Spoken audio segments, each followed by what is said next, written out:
G'day, listeners. This episode is proudly brought to you by our major sponsor, supshq.com.au. Use code BENS15 at checkout to receive 15% off on your next purchase. What is going on, listeners, and welcome back to another episode of the Matter Mentality podcast. Now, if you are joining us from the most recent episode, you know we got a little bit heavier and deeper on victimhood and playing the victim, where we draw the line and the expectations we kind of have on our clients and ourselves as a business, and the kind of values that we set forth in order to, progress in life and actually take on the burden and responsibility of progression, not victimhood. Now, to continue from that, this episode, we're going to dive into a little bit more of overcoming victimhood.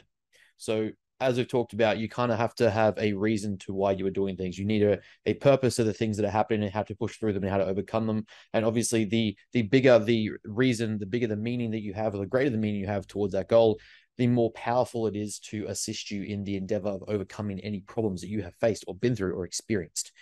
Now, this would refer to, I guess you would say, having a goal, having a reason, having a meaning to what you are doing and why you are doing it. That is the key to overcoming these problems. You need to have a reason as to where you're going, why you're getting up in the morning, a reason to take on the burden and responsibility of the bullshit that is in life and the problems that you will face. Otherwise, what is the point? You simply just keep experiencing them over and over again because there's nothing else to do.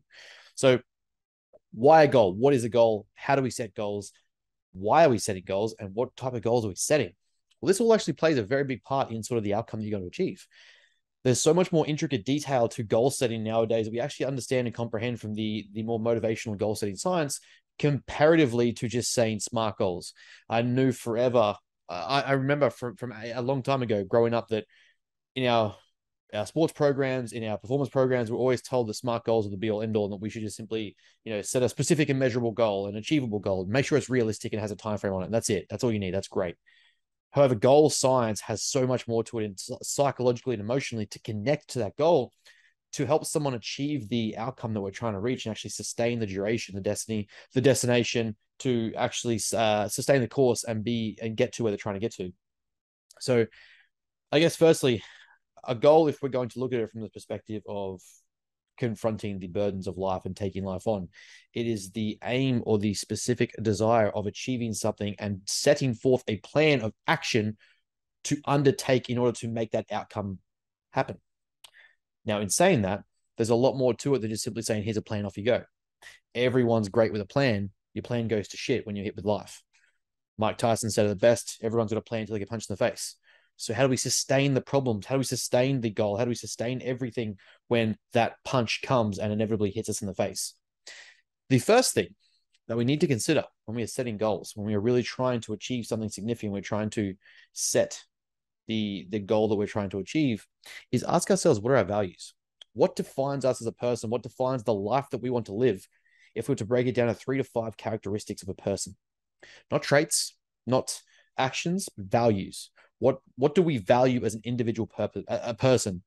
They could be you could kind of consider them to be, you could almost kind of consider them like the principles or standards or behaviors that one uses to determine or judge what is important to their life. What is the life they're trying to lead? What is going to lead them to a fulfilling and self-actualizing life? Not just a life that is towards something they're being told to do or mundane or they don't enjoy doing, but when the time comes that they inevitably look back on their life, they can come to the arrival that they have actually lived a fulfilling life to them, that they did what they wanted to achieve, they lived the way they wanted to live, and that it served a purpose of meaning to them.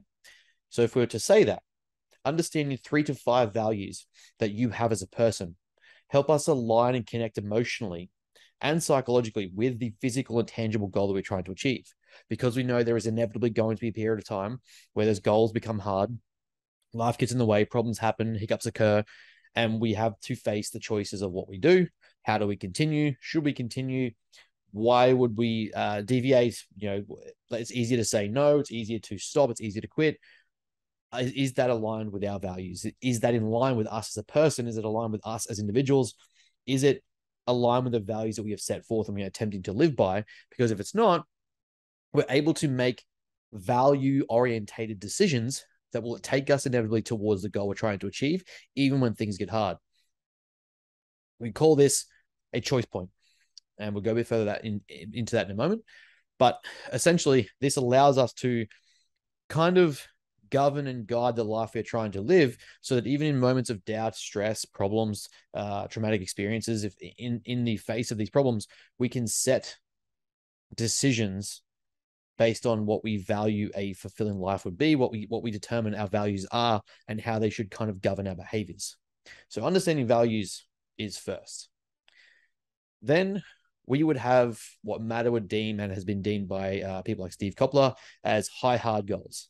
This is where I hate the term realistic or impossible, because there are very different perspectives of realistic. And it's something I've talked about many times, but when someone else determines for you or decides for you what is or isn't realistic, it is created from the perspective of their perception and what they are deeming to be possible or impossible, and what they think is achievable based on their life and experiences, not yours and your capabilities. So if someone is too afraid or scared to achieve these things or go after these things or set goals like this, they're going to tell you it's unrealistic. They're going to tell you that it's impossible. It can't be done. So the projection of their own insecurity is masked as care or interest or intrigue in your goals. And they're going to cover that up with saying things like, it can't be done. But the reality is that if you do get it done, it makes them look bad. And so therefore the insecurity comes forth, that they don't want that on themselves. So deciding for yourself what is and isn't realistic is a very, very big part of this. However, this may come down to, impossible being, I'm not going to miraculously turn to 7 feet tall and become African-American and play basketball. I'm not going to get an NBA contract. That's very, very impossible. But then there's what Steve has in The Art of Impossible known as soft impossibles or lower I impossibles. These are things that to most people are probably impossible. They're probably pretty hard. They can't be done. However, it's not that it's impossible. It's that the work ethic required and the effort required to put forth is lacking from these sorts of people, and therefore it can't be done or won't be done because they don't want to put into it. It's not to say that you can't do it. It's to say that they haven't, or they haven't tried, or they don't want to commit to it. So, is something like starting a business, is something like getting on a bodybuilding stage, is something like running a 4-minute mile, is going to space. Those things, have been deemed impossible by many people. If not impossible, it's been deemed very, very, very hard to achieve. Yet it's all been done. We've all done it. People have done it. We've all been there. Sorry, we haven't all been there. People have been there in the face of the fact that someone's told them it's impossible. Every time someone determines that something is impossible without a very, very legitimate, borderline genetic or physiological reason that can stop them, it's been done.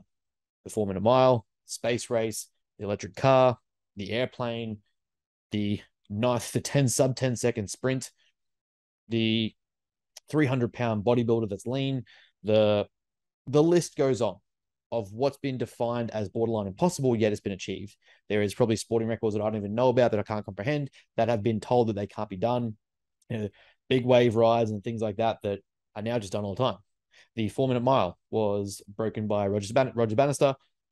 It was told forever that no one's going to get under 4 minutes in a mile. It just can't be done. And he nailed it. And then ever since then, 10,000 plus people have achieved a 4-minute mile. And that was guaranteed to be impossible. It could not be done. So when you're setting that high, hard goal, you need to set something that is so hard and so challenging, but actually achievable, that it stimulates the desire for one to perform and continually execute, but not so far out of reach that you're undermotivated by it. The goal is to kind of use it as a dangling carrot so that you can see it in front of you, know that you're working towards it, and you're striving to achieve something significant and important to you as a person, not to anyone else, not to friends, to family. The goal is important to you. And from that, you're able to set the emotional connection through your values to that outcome. And it kind of rests as a dangling carrot, the donkey and the carrot before the wagon, to kind of guide and drive you to that continual point of effort, even when things seem like they're going wrong, like you don't have the energy to give, and it will help sustain that course and that destination. So from there, we kind of have now our values. We have a high, hard goal. Then we're looking, it's kind of how you might term a subordinate goal and superordinate goal. And then we have the interim. So in that intermediate layer is where we start to set out the life processes that we need to set up or define or create in order to make the big goal happen. And we call this top-down processing. So we've got our values, Then we've got our superordinate goal. That is our high, hard goal, the thing we're trying to achieve most, the thing that we are working towards, that one destination or maybe two. Most people relatively have one to three goals that is really overarching everything. The intermediate level is where we start to define the areas in our life that we need to optimize in order to make this goal possible. So if you're a bodybuilder, that's going to be your nutrition, your training, your recovery, your income, and your social life. Nailing these things, or it might be relationships in total. Nailing these 5 things, understanding these 5 things is going to enable you to at least optimize those areas to make sure that the best possible result towards that high, hard goal is being set up and created. Now, from there, you have the ability to define each one of those with their own tangible metrics and criteria, and you're able to set up the life that you need in those domains to create the reasonable outcome you're trying to achieve.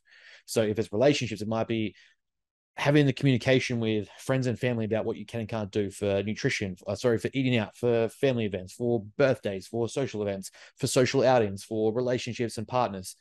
For nutrition, it might be setting out exactly what you need to eat, what your calories are, what your macros are, what your meals look like, timing them, when you're going to consume them, how spaced out are they, what food sources are you using.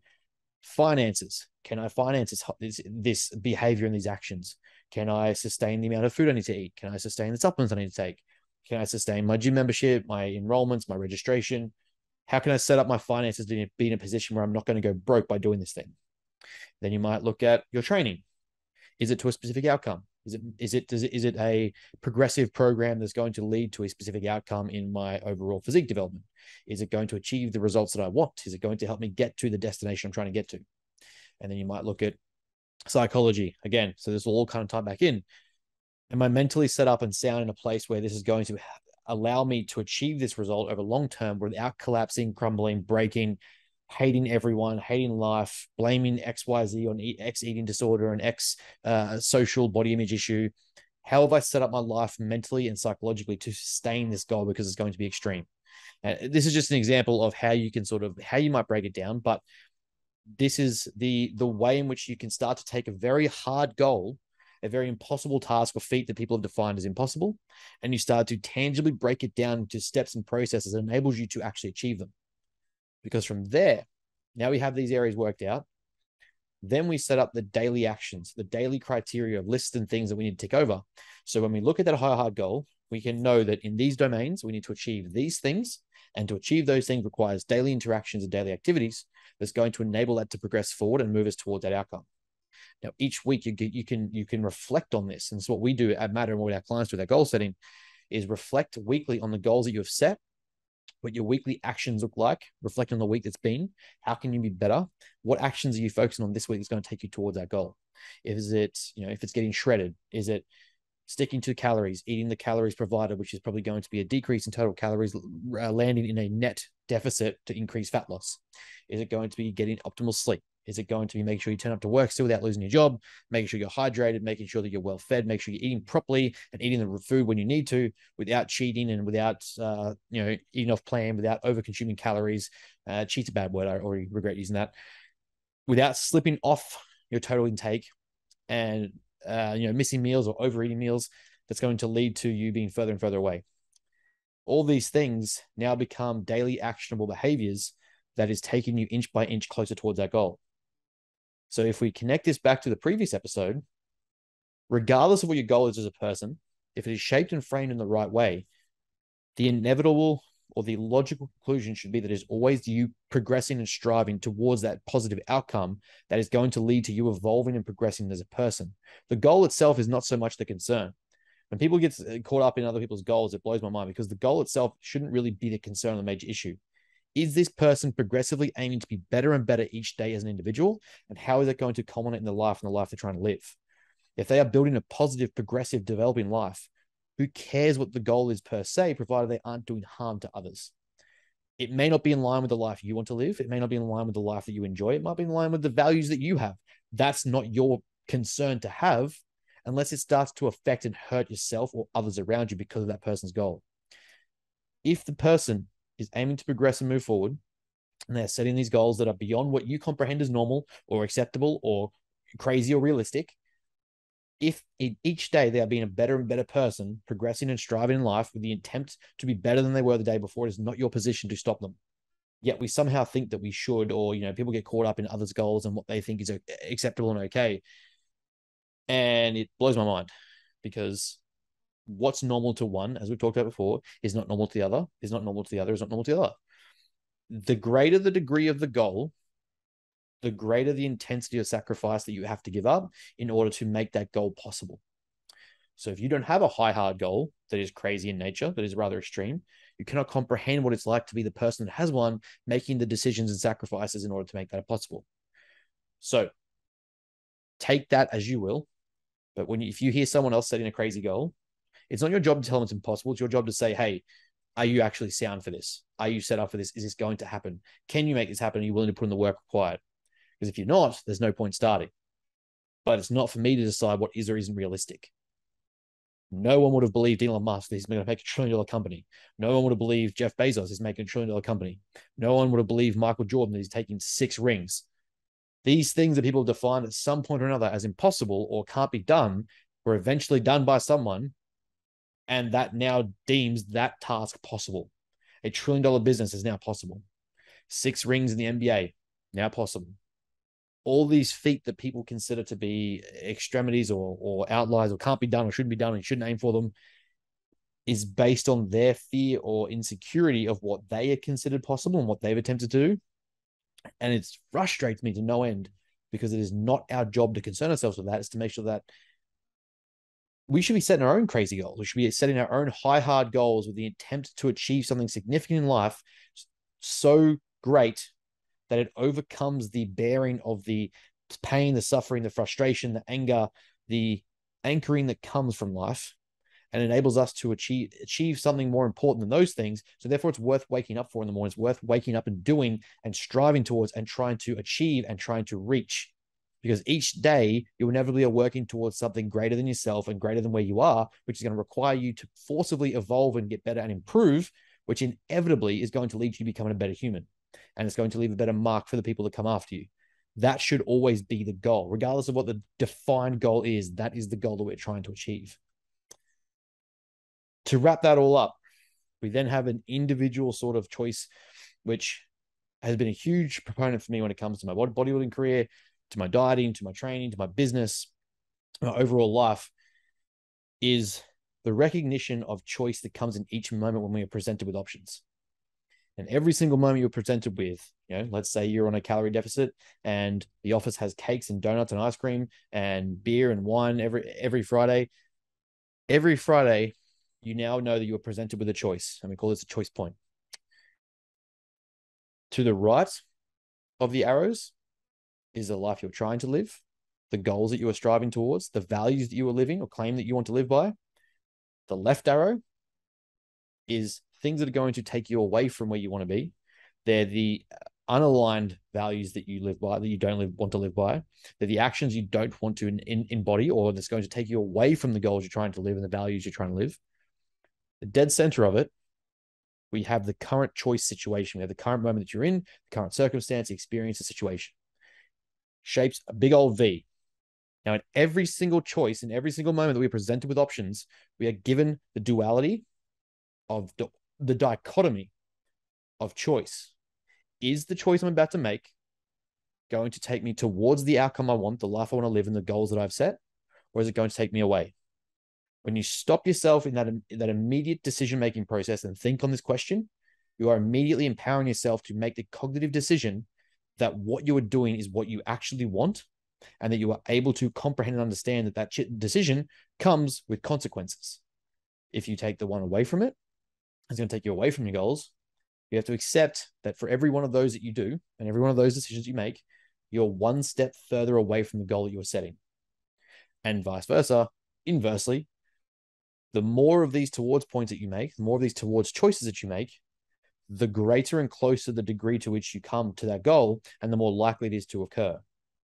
Now, that doesn't guarantee that you're going to reach those goals, but it enables you to get more wins or more W's each day, more choices towards the outcome you want. That's going to take you closer and closer towards the goal occurring, or at least being in a position where you can reach it.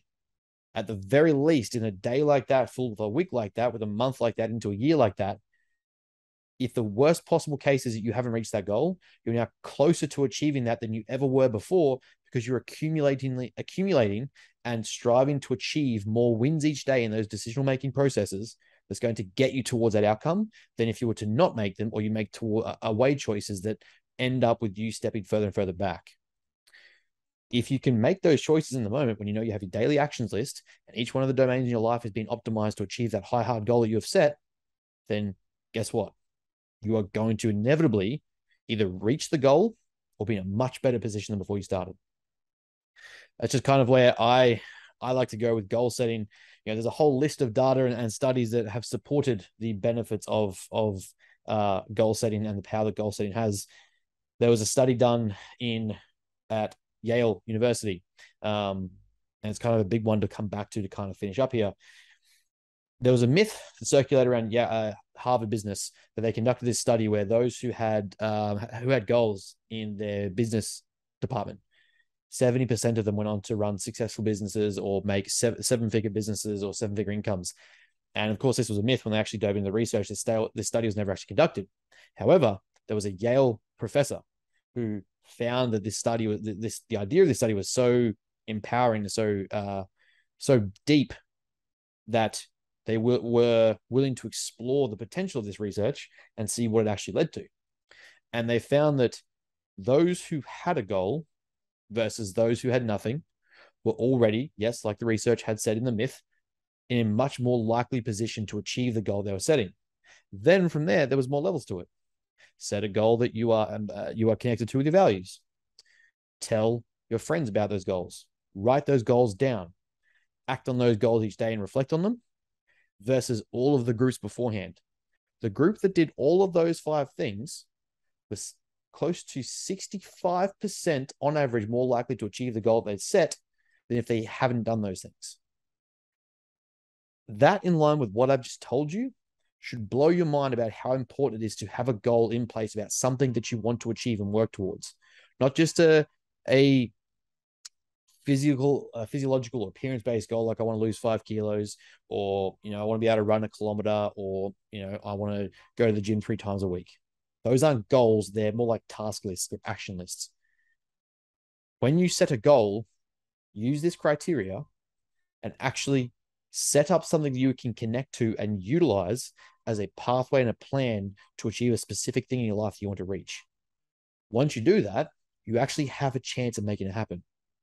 Because if all you want to do is lose 5 kilos, is not going to sustain when things get hard, or even if you reach that 5 kilos, it's not telling you why you want to keep it, or to keep it off, or to progress from there and move further forward.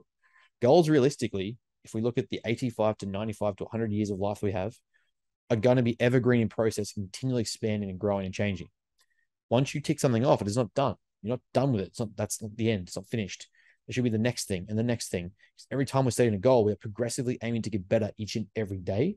There's going to land that goal possible. So if we're looking at setting goals consistently, we should be reviewing them, reflecting on them, seeing how we can progress and get better, seeing how we can set the next goal once we've reached that destination. Before I even reach the goal that I've set, I will always have another goal behind it that I'm trying to get towards. So I'm able to be present in the moment when I have the goal and I've reached it, but I already know that that's not it, and I'm working towards the next thing now. Creating and expanding incremental markers and checkpoints that I'm working towards, so that when I reach them, I'm not just full of arrogance or cockiness or overconfidence or pride. I'm simply reflecting on that I got here, and I'm able to move forward past that and go on to the next thing. That means that I'm able to be present in the situation, enjoy the moment for what it was, but I do not get cocky, I don't get overconfident, overbearing. I'm simply now striving to the next thing. I did a show. Cool. Did I win? No. Okay, then I'm on to the next show. Am I working towards the next season? How do I improve? Did I add more size? Do I add more weight? Do I more muscle? Am I more conditioned? Okay, cool. What's next? To the next show. Have I won yet? No. Okay, same thing, repeat. Oh, I won a show? Cool. Did I win the next show? Did I win my pro card? Have I got a pro card? Okay, all these things are meaning that every time I achieve something significant, I am embracing and accepting it. However, I am not stagnant, and I'm not standing still in a river that's flowing pretty heavily. I'm not trying to stand still and waste time. I'm moving with it.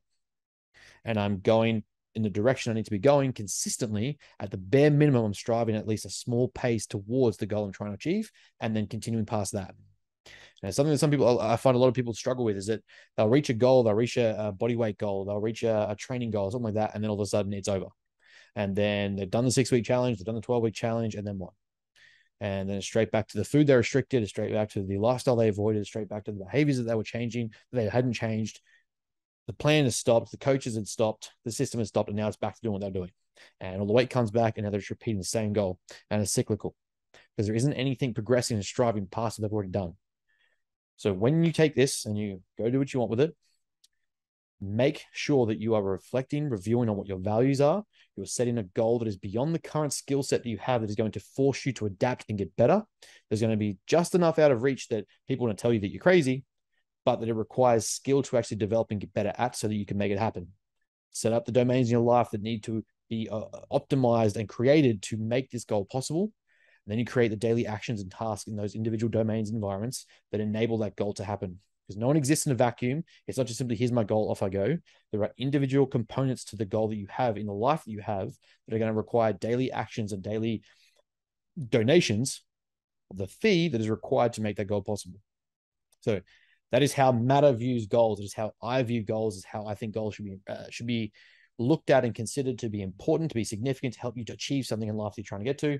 And from there, it's up to you what you do with it and how much you implement. You make your own way of doing it. I don't care. It's entirely up to you. If you need help with them, please reach out, book in a consult. Coaching is still available.